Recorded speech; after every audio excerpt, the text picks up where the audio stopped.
I always knew that I was going to be an entrepreneur because I loved the idea of like building something from scratch. And I was especially excited about any business that serves women as a consumer.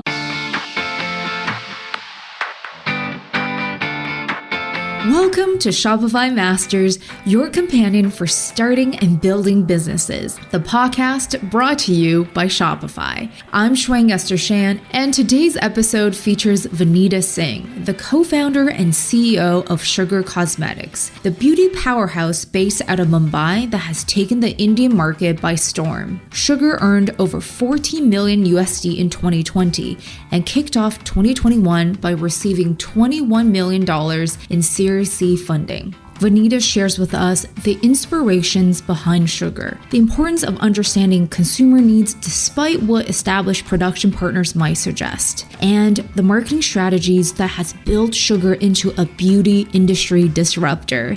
Before we get into Sugar Cosmetics' business journey, I wanted to talk about the Shopify App Store. Shopify Apps helps you easily customize and add features to your store to make it completely your own. The App Store hosts over 4,000 apps built specifically for Shopify businesses. Shopify developers all over the world build these apps to help you save time and unlock a range of new features, from chatting with customers to offering loyalty points and much, much more. Check out shopify.com/app store for the latest Shopify apps. Now let's virtually teleport ourselves to Mumbai.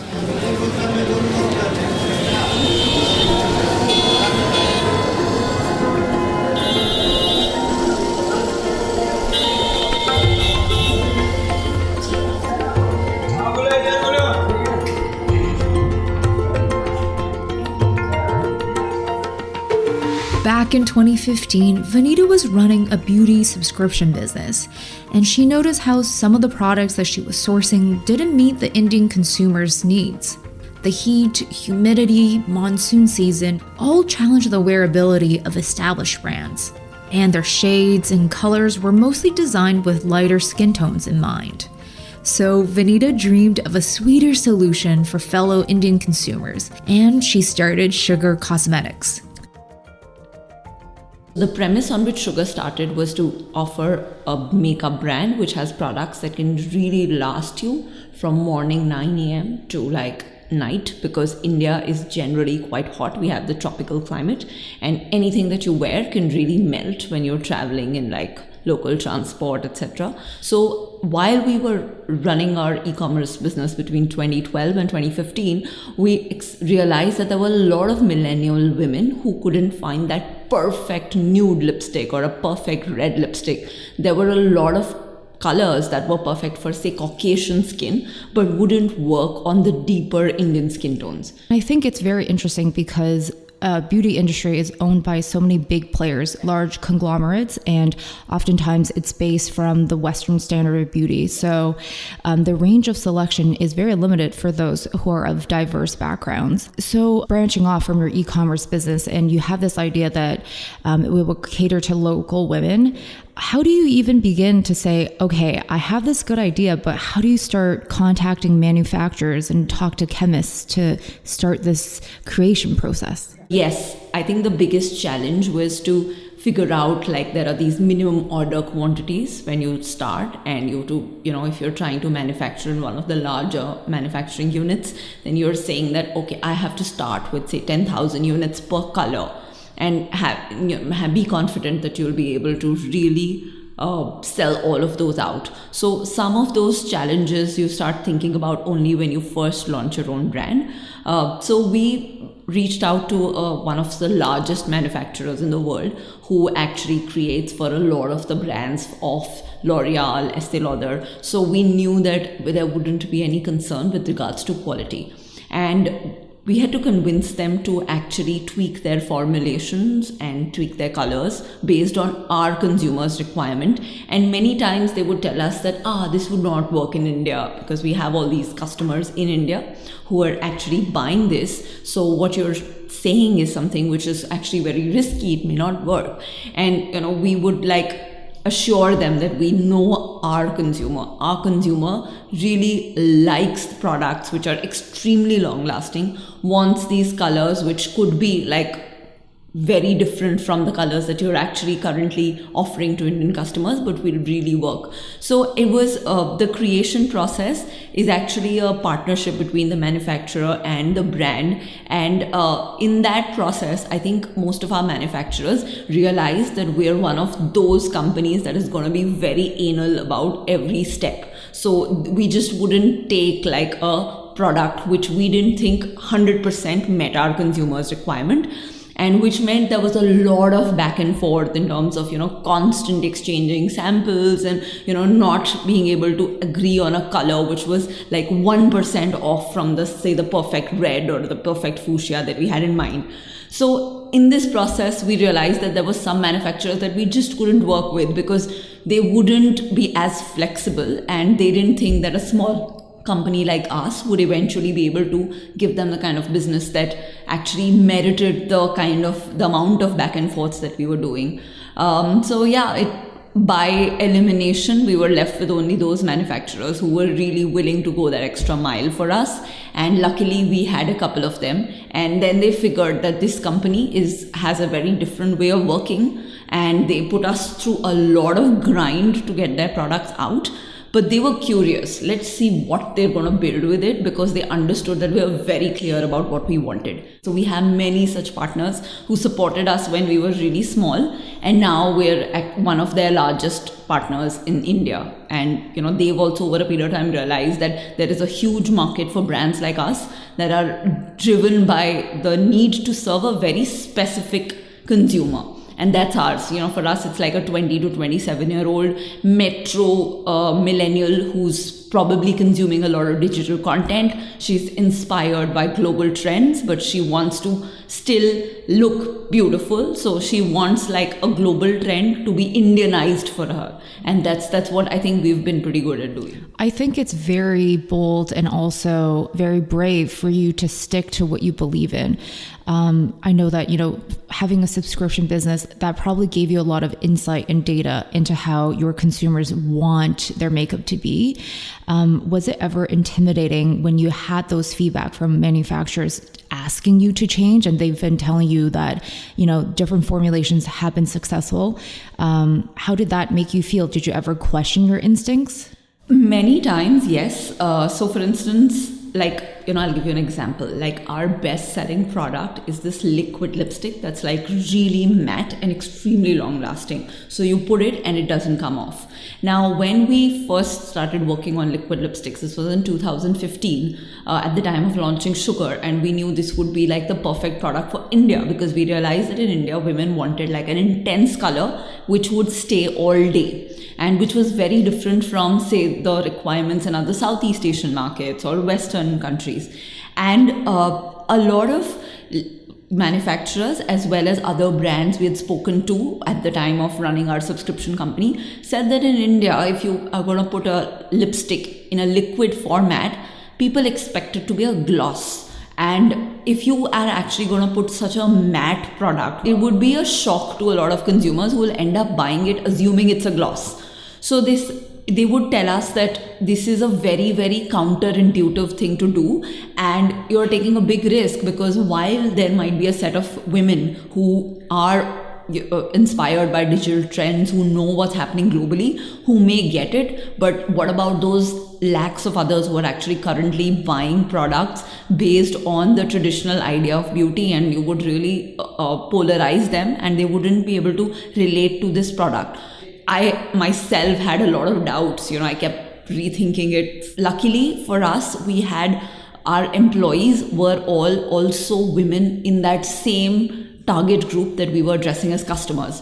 So internally, they all had the conviction that they'd never used something like this before. And they were very confident that for other women like them, this would definitely be a super hit. Though it's a very small set to actually base your entire launch on. But given the kind of conviction that they had, I was pretty confident that our consumer, who's very similar to this employee of ours, would be able to also discover this product as something she's never tried before, and she would really love it. Everybody thinks it's crazy, like other brands think it's crazy, manufacturers think it's crazy, but well, it turned out to be one of our biggest sellers, and even now in a lot of like retail chains, like for instance Lifestyle, Sugar's liquid lipstick is the best selling liquid lipstick out of all of them in the market.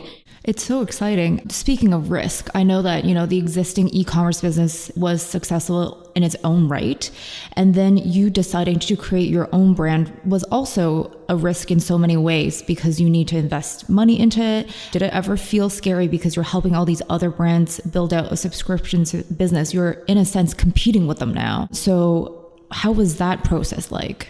So while we were running the subscription business, it was always very tough to get cosmetics brands to come on board because the challenge in subscription is that you have to really subsidize the cost, and which is really possible for a skincare because you just dramatically reduce the size of product. For instance, a product that would otherwise cost $40, you would say that I will give 1/10 of this, and this would be equivalent to a $4 product, which can be put in a subscription, which is $10 for say 4 products, right? So the economics of it work out. Whereas in the case of color cosmetics, what happens is that a very large part of the manufacturing cost is actually the components, which is do you need a minimum size of the bullet for a lipstick, for instance, or if you have a mascara or a liquid lipstick, there is a wand involved. So the size of the component, the packaging material, is a very significant part of the size of cost of the product.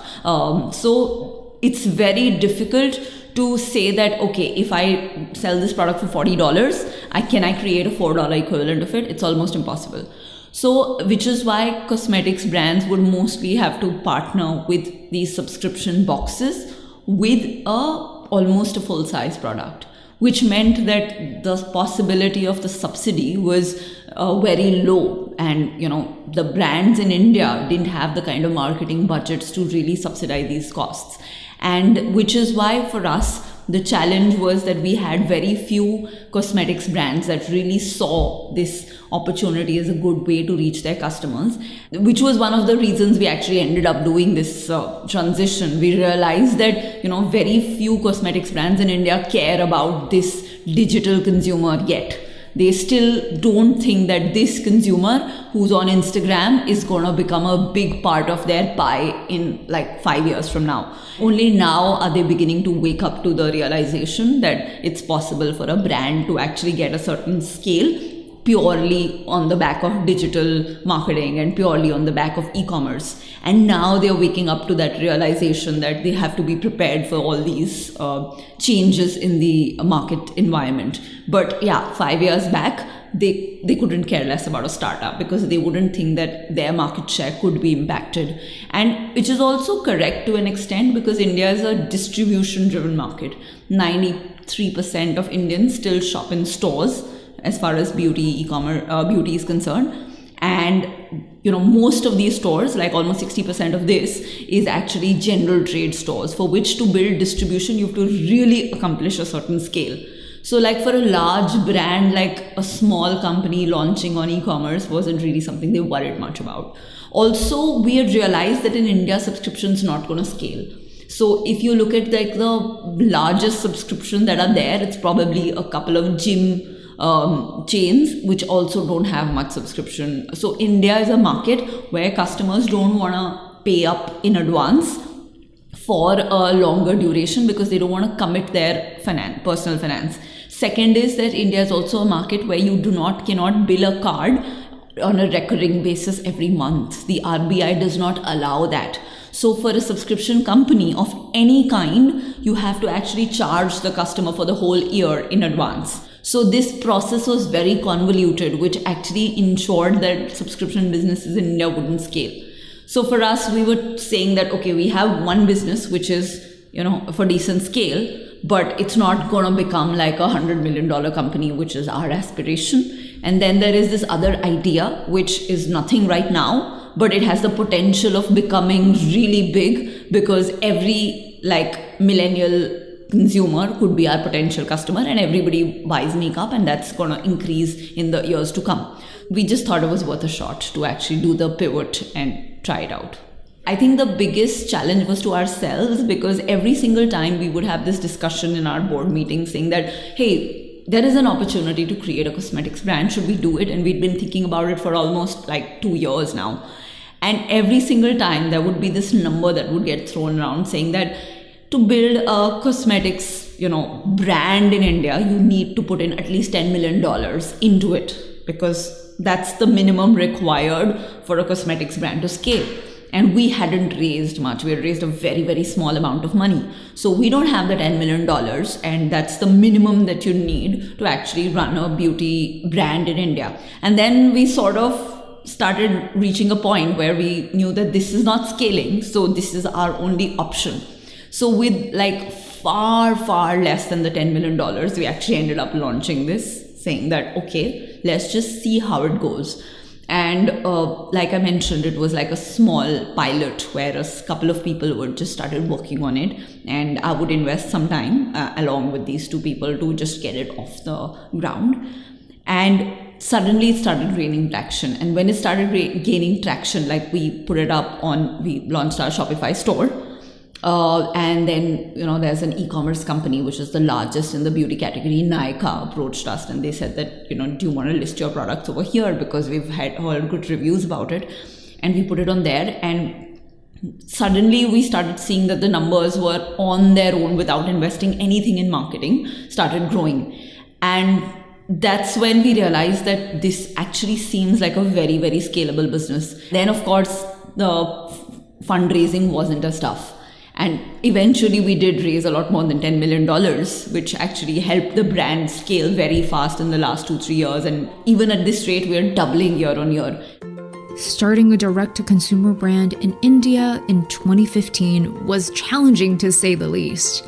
Purchasing in person dominated how business was conducted, and they were trying to launch beauty products that often required swatching and testing, all of which had to be done in person. But Vineeta was convinced that she could convince consumers to move online. So a lot of this convincing actually happened thanks to Facebook and Instagram. We realized that it's almost impossible. I mean, people want in a makeup, when they're purchasing makeup, they want the comfort of being able to test it in the store and being able to swatch it. And when we launched it, we weren't available in any stores. But there was this growing number of influencers as well as regular consumers who were every day putting up on Instagram, on Facebook, pictures of themselves wearing a certain color of sugar lipstick.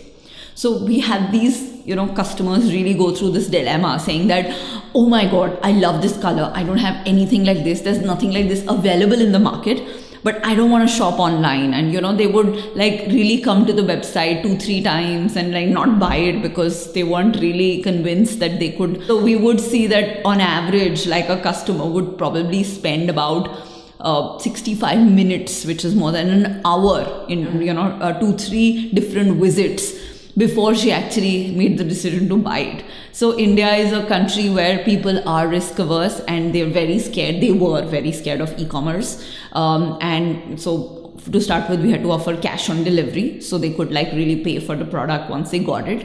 And even then there was a lot of resistance. They would spend a lot of time over many days making that decision to buy one lipstick. And it was very interesting to see this kind of consumer behavior. Now that we are there in retail, we have realized that it's easier and quicker to scale retail because of the fact that there is at least the whole process of purchase is very natural to the customer. It really comes naturally to her. So yes, we eventually did realize we had to get into retail, but the first 2-3 years was completely e-commerce for us. And that gave us the opportunity to really figure out how to reach the customer at a very, very minimal cost, how to really convert her in spite of the fact that you couldn't really get her to swatch the product. So now, of course, we have an option on our Shopify store where you can really try the lipstick on and you can see your own face with that color of lipstick, which makes it easier. We didn't have that till last year, but we would still have hundreds of images of different women with different skin tones wearing that lipstick so that you knew how it would look on somebody who was similar to you. We still see that a lot of the conversion came from Instagram and Facebook, where we would have like a influencer wearing that product, and then the customer would just come in and type the name of the color and just blindly buy it based on the fact that the influencer said that this color looked very good on her. And so we've been iterating. We realized that this customer is very scared of being duped and very scared of getting the wrong color. So every month we actually offer exchanges to almost like 200 women who come and say that, hey, I bought this color assuming it was this shade of red, but it's actually slightly different and I'm not very convinced. I wanted like this other one. And we just give them a free replacement. Like no other company does that, but we know that we're trying to sell her makeup online. So it's not her fault if she doesn't get which exact color it is. It is our responsibility to ensure that she understands that this is this color. And if because of our inability to show her the exact color and demonstrate it properly, we are not able to satisfy her, we want to replace, we want to make it up to her. And I think that really helps us build loyalty because they keep coming back and taking more and more risk. And honestly, like most customers just are very happy to get that perfect lipstick. And then once we're able to get a customer to experience that joy, we have her for life. Now, all of this is harder to do in store where you're literally fighting with everybody else for that attention of the customer. And it's so much easier to do this on our own platform where, she's yours for that time that she's over there. You've certainly removed so much friction and also just made people really comfortable with the idea. So initially when you started, what kind of marketing strategies did you deploy? We didn't have much money. So we had to be very efficient with every single dollar that we spent. So it was completely like, performance marketing, and it was completely like measuring every single dollar spent in terms of, okay, what is my CAC? What is my average order value? What's my conversion rate? What's like, how can I, like, so if I started with $10,000 per month, if I'm going to go take it from $10,000 to $15,000 a month, first I have to optimize my campaign at 10,000. Only when it becomes efficient, I know that, I'm investing X to acquire the customer and she's spending a total of Y on me over like a 12-month period, and then the economics make sense. So a lot of the investments that we did in the first 2-3 years were just that, just like performance marketing primarily on Facebook, a bit on Google, and very small amount on Instagram. So we'd started with a very, very small amount of money. I think it was probably, maybe $10,000 or something a month. And we'd scale it like by a very, very small amount every month after we were confident we'd optimized it. I think in the last 2 years, what has really changed for us is that we've gone from the position that we have to make every dollar count to saying we want to build a brand. And that transition has happened in the last 18 months or so. And that's been a very important transition as far as our marketing team is concerned, because now we're not necessarily thinking about every single dollar leading to a sale, but we're saying that, we will divide our marketing budget into parts. There'll be parts which are long-term initiatives. So for instance, one of them is content marketing. So now we've started investing on a lot of high quality content that goes up on YouTube, on Instagram. We have a blog now on our own sugarcosmetics.com. And all of these are not initiatives that are easily measurable in the short term, but they help us stay more relevant in the long term. So when I get a YouTube video which has like 700,000-800,000 views, it's not really impacting sales, but it's something that helps us get the brand to those 700,000-800,000 women who wouldn't otherwise be shopping us. And we assume that we keep reaching them over a period of time, and then we're getting more mind share, and over a period of time they would consider sugar. Similarly, we've just started doing a lot of brand marketing investment, which is beyond digital, which is, for instance, like, we did like massive out-of-home campaigns, which was including like in malls, on the Western Express Highway, and in strategic locations in the city. We've started doing some, collaborations with celebrities where we have specific ranges that we're doing along with them. So these are initiatives which are very different from what we were doing 1.5 years back. But I think as we grow, we realize that just by purely optimizing your Facebook and Google ad spend, you cannot really build the brand, because at the end of the day, the number of people that you're reaching is just those who are shopping online. And now that we see ourselves as a brand that can potentially, really talk about having significant market share in India, we have to get more and more of mind share of a larger base of consumers and not just those who are shopping online already. I want to talk about that because I feel like it's very hard for someone to switch mind gears that way. Like you mentioned, being a digital brand first, you used to be able to basically be very intimate with how everything you've invested would pay off.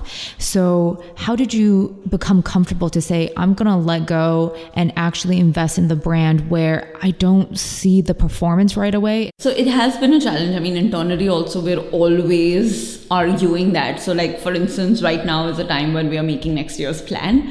And every time you work on your annual plan, you carve out budgets for each kind of marketing. And then you have like proportionately, what is the revenue that's coming from your own website? What's the revenue coming from other e-commerce? What's the revenue coming from retail? And it's just so much easier to say that, okay, let me just increase this performance spend a bit by X and I will get, X more. Whereas you can't do that with your ATL spend, for instance. You're like, okay, I can increase my ATL spend by, $10 million, but still you can't say what's the impact on the revenue. So it's for a brand which really cares about scaling up revenue and doesn't have like unlimited budgets, it is quite hard, honestly. And we are always battling with that. I think we came to a point where we decided to make the switch when we realized that there is a cap to how much you can continue spending performance marketing and still continue being efficient. As you scale, it's like when you first start spending $10,000 to $20,000, $30,000, there's a journey that you go through, and up to every brand has a certain number beyond which every additional spend actually gets you only that much in revenue. So, you reach a point where you're saying that, okay, I will spend hypothetically, my cost of customer acquisition per order is, for instance, say $20, right? And that average order value is also $20. So brands very quickly reach that stage when you realize that your CAC is equal to AOV, which is your average order value.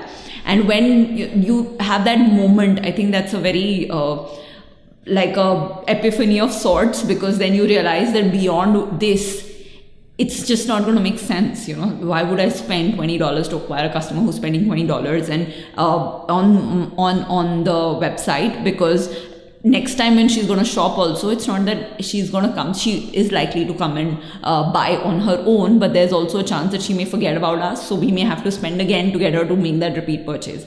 So the economics of it start looking very challenging. And we just didn't want to go down that road where we said that for every additional dollar that I spend on performance, I will make only $1. We always wanted it to be like $2. Like, every, if my CAC is $20, my average order value should be $40. The moment it sort of starts, the equation is not working, it's a channel where we need to think about something else. So that actually led us to the drawing board where we said that, okay, blind performance marketing doesn't make sense. So then what else do we do?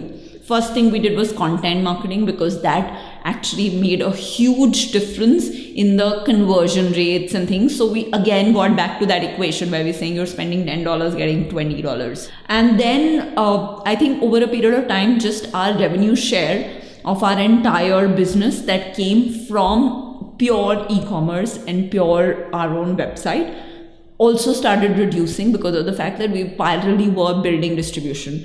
So if you see today, we probably do only 25% of our total business on our own e-commerce website. And so when that remaining 75% is happening beyond sugarcosmetics.com, then you start saying that, okay, now what is the performance marketing equivalent for retail? So then we started first thinking that, okay, if I put up a makeover counter at the entrance of a mall, does that help me drive sales in my Shopper Stop counter or my own store? And we saw, yes, it's probably not as efficient as that Facebook ad, but it does help. And it's a different channel, it's a different consumer completely. So these sort of interventions, which were more like performance marketing in retail, is what we started with. We started doing these makeovers. We started doing like a banner very close to our store. So we were still like not generally investing in the brand, not doing ATL, above the line marketing, but just doing some, BTL promotions that could drive sales in our stores. So we started doing performance marketing for retail. And that's how we looked at it. And that didn't feel as scary. That transition did not feel, because it was still slightly measurable. It's been a long journey. Yeah. It feels like there's a constant theme because, with anyone, they would have been satisfied with a subscription business, but you felt like, and you've seen that there's a limit. And then with a digital brand, you've seen the limit of just targeting online. And then you see the limit of you just advertising within your own retail space. So it seems like you're constantly almost moving the goal post for yourself. I mean, does it ever get daunting that you are also always changing the goals for yourself and also Sugar?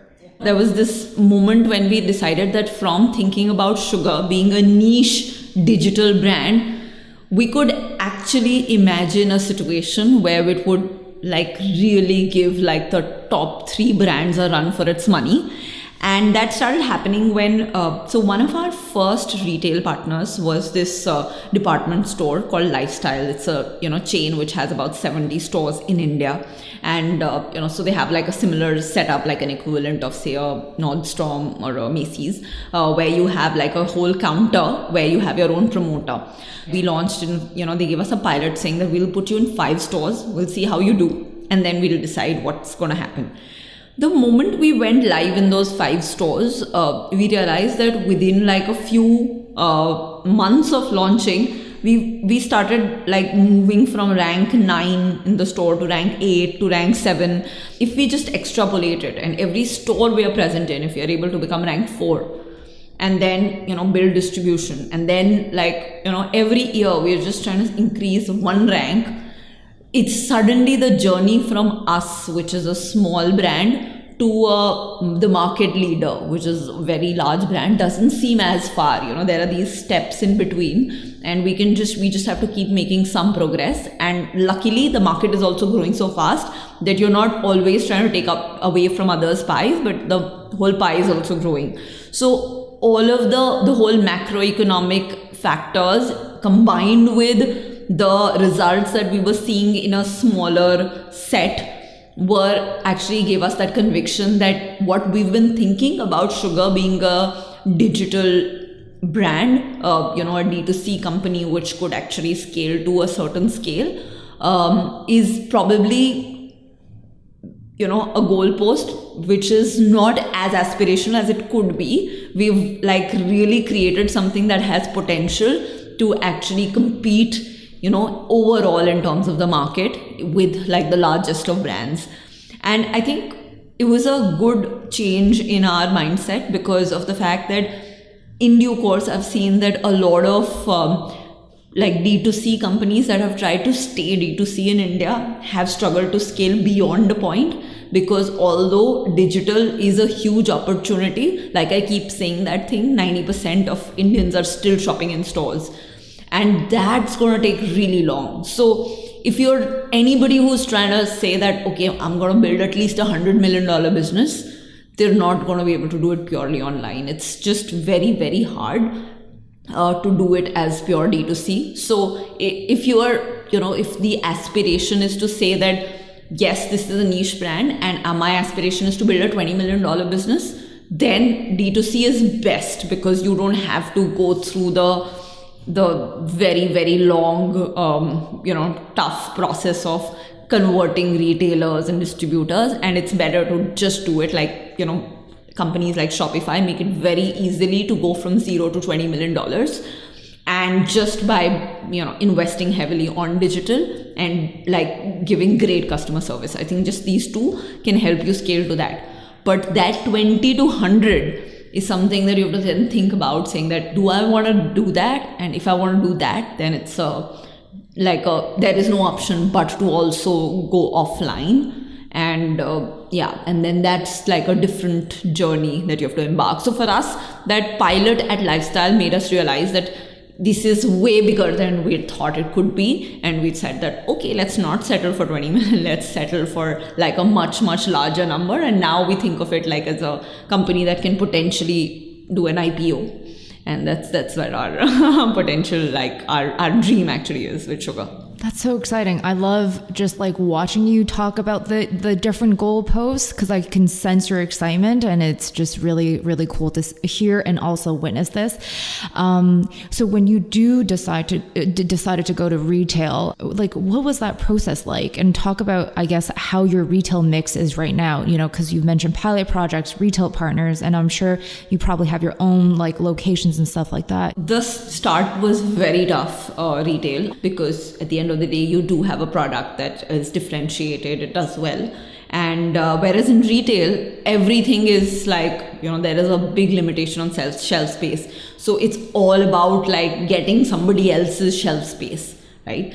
Now, so it was quite hard, just that it was luckily happened at a point where, so Revlon has been struggling in India, and they were like moving out of some stores in modern trade. And that's how our partnership actually with Lifestyle worked out, because, they decided that in 5 of these counters where Revlon was moving out, they could give like this small brand a chance. And that was it was a coincidental situation where otherwise it would have been much harder. We would have to wait much longer. So I think the starting point is very tough in retail, because at the end of the day, you are substituting another brand.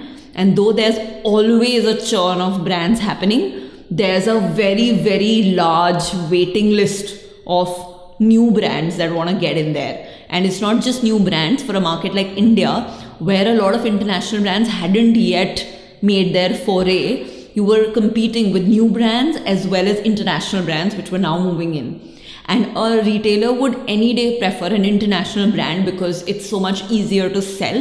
In a market like India, people have that aspiration that, oh, this is a American brand or a European brand. So it's tougher to get the shelf space when you're fighting against a potential international brand. But once you've broken in, the good thing is that cosmetics is like the ground floor prime space in every store.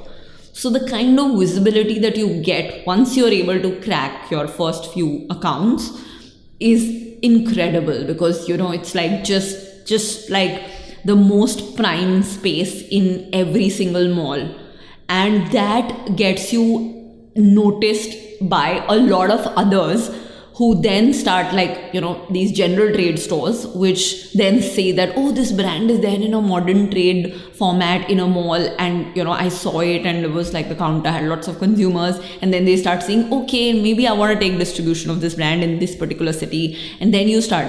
So the way we've seen it is that modern trade, which is basically malls, is very expensive and it's really hard to get into. But once you get into that, it helps you with your general trade distribution. So general trade is your traditional, those smaller stores, those local stores that you reach through a distributor. And that's which is a very, very scalable and profitable business. And this pilot, which was expensive, and it's, still barely profitable, like our modern trade channel, has helped us get through to general trade. Now, while we didn't think about our own stores as a potential channel, we had just, somebody had come up with this opportunity and we just decided to do a pilot. We realized that our ability to control like the experience was so high in our store. It's like basically saying what you can do on sugarcosmetics.com, like into 100, right? Because you can do all of that. Like you can offer free exchanges, you can offer the best kind of customer service, your largest mix of products, but you can also have a makeup artist doing a makeover there. You can also have somebody coming and trying out and just sitting in your store for the longest time, learning about products and stuff. So we launched our first store just as a experiment, but we realized that it's a great brand building opportunity where you're able to get customers to come and be in your store for a long time. You're able to actually get them to try multiple sugar products. Often we would just do a makeover and say, you just don't need to buy anything. You can just get a free makeover done. And then they would later on come back and say, oh my God, I got so many compliments for this lipstick, I want to buy it. So that sort of a experience was very exciting for us, and we started using these as an opportunity to also create a lot of content. So we would call influencers to our own store, do like this mini activity with them. We would shoot those videos, put it on our Instagram channel. So it was, our own store turned out to be a good place for us to really learn more about the customer and also give a better experience. And as it turns out, the economics of this were actually quite good. It was better than some of the traditional channels that we had. So we currently have about 35 of our own stores, and the idea is that in the next 12 months to go to 100. So it's a very, very aggressive expansion plan there, because that's a channel where you're saying I get a mix of both. I do like great customer service, brand building, plus the economics are good. So our mix in retail is essentially, as of now, about 50% comes from general trade, about 30% from modern trade, and 20% from our own stores. But we're expecting that our own stores, the mix would actually increase, and general trade would also continue. We'd probably reduce the share from modern trade because we've got the benefit of it, but it's still a very, very the economics of it is still very challenging. So, we want to, like next year, we want to have a very massive budget for ATL brand building, which means that every channel has to be very profitable. So we're focusing more on the more profitable channels and less on the less profitable ones. The scaling sounds very exciting. It's also very intimidating to think that within a year, you'll go to 100 stores from 35. Yeah, so the team's not yet agreed to this goal. I'm still trying to convince them that this would be a great, place to be, because there are, of course, challenges. You're trying to get mall space is harder, but there are so many malls that have recently come up, especially in non-metros. Like in India, there is this whole, like metros is where most of the shopping happens, but there's an emerging population of tier 2, tier 3 cities, which have the ability to have 1 or 2 malls, which would really do a lot of the cities, where all the premium brands of the city would reside. So makes me believe that we do have the opportunity to say that, okay, I may not, out of my 100 stores, I may have only about 40, 50 in metros,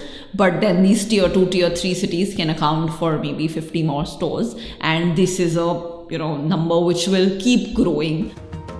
In 2021, Sugar Cosmetics can be found at over 10,000 retail touchpoints all over India. Along with their impressive 21 million USD funding in Series C, Vineeta credits 2 important business lessons she's learned along the way for scaling sugar into what it is today.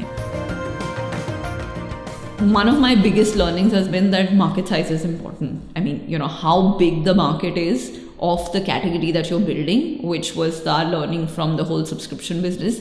That's always going to be really important, and there is no way to to bypass that, to say that I'm a small company and I'm going to create a market which is going to become from 0 to X $1 million is a very big challenge. I mean, it's better off when you're saying that, okay, let me leave the market size creation to the larger players and let me just ride the wave with them and just sell better products. That I think is a much easier approach. So I think that's been one.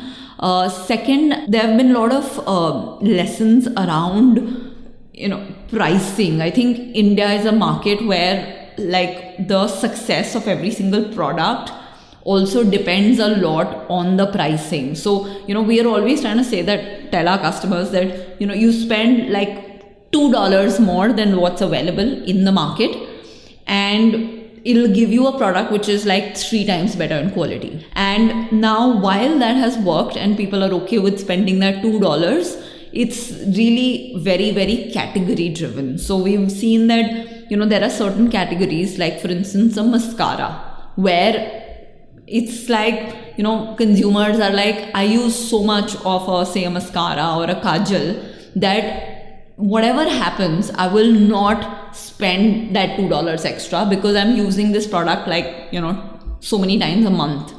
And I'm running through bottles of mascaras and kajal pencils every month, and I'm not going to change my budget significantly. And I think a lot of brands end up going wrong with their pricing, and then they have to figure out very deep discounting, which then means that the customer gets used to buying you only at the time of a price promotion, which becomes a zero-sum game. So then you are perpetually not able to sell to the customer when you're not discounted. So we strongly believe that discounting should not be a lever. And at the time of pricing, it's important to figure out for every single category what will be the most perfect price, which if you price less than that, the customer thinks that it's not good enough. If you price more than that, she's not going to buy it. That perfect price is something which is worth thinking a lot more about than we do. And once you do that, then you don't have to discount. Then you can do like a lot more without falling into the trap of discounting, which I think a lot of e-commerce companies do, which is, for a brand, which becomes very challenging, because once you start doing retail, then the retail stores are like, hey, you're always discounted online. And then the online stores are like, hey, you're always discounted. So price parity becomes very important. So I think step 1, get the price absolutely right. And step 2, don't use price promotion as a constant sales driving lever, because that's like a zero-sum game. Because pricing, is not just a number, it's almost your identity, because it kind of finds you the place in the market and how the consumer perceives you. Absolutely, yeah. So it's a, just slightly lower and you become like a mass brand, and like slightly higher and then you become an unaffordable brand. So yeah, just getting that positioning correctly is quite important. Lastly, I wanted to ask, as someone who was recent grad or, entering the real world, you could have gone another path and gotten a comfortable corporate job, etc. What do you think it made you decide to go into entrepreneurship? I, graduated from IIT, and then I went to IIM Ahmedabad, where I had an investment banking job, which was like very well paying at that point of time. At that time I was 23 when I was making this decision to not take up a job and start up. I always knew that I was going to be an entrepreneur, because I loved the idea of like building something from scratch. And I was especially excited about any business that serves women as a consumer, because I would personally, travel. I had traveled for my internship in London. I was there in London for a month and New York for a month. And I would just go to retail stores and realize that the difference in the kind of shopping experience and the kind of brands and the kind of products that you have as a consumer in like Europe and the US is very different from in India. In India, it was still like as a customer, you just had limited options. And for me, the question was always when, not really what.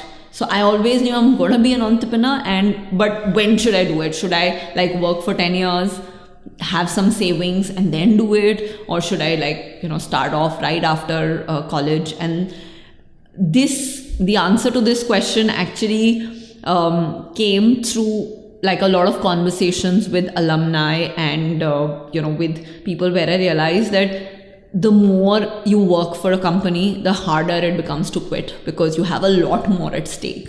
And there's always going to be like, if I stay one more year, I'm going to get that bonus and I'm going to get that promotion, and then one more year, and then that they call it the golden handcuffs. That's when I thought that if right now I had like parents who were fairly like financially stable, so I didn't have any major liabilities, and I thought that I had like a lot of passion for creating something. So if I do it now, I would literally have nothing at stake. I would not have to think about giving up on anything, because I'm just not even like experiencing what it's like to have like a regular salary. And I think so first few years it was very hard, because you have your batchmates who are doing so well, and they're earning and they're investing in a house, and buying a car, and they can do like more international vacations and stuff. And so the first few years it was very challenging, because you just felt like you were always like hand to mouth and always almost broke. And I would really question whether I made the right decision. But I think, in the last few years, it's finally all coming together, and I, have gone through so many years of like, not getting it right.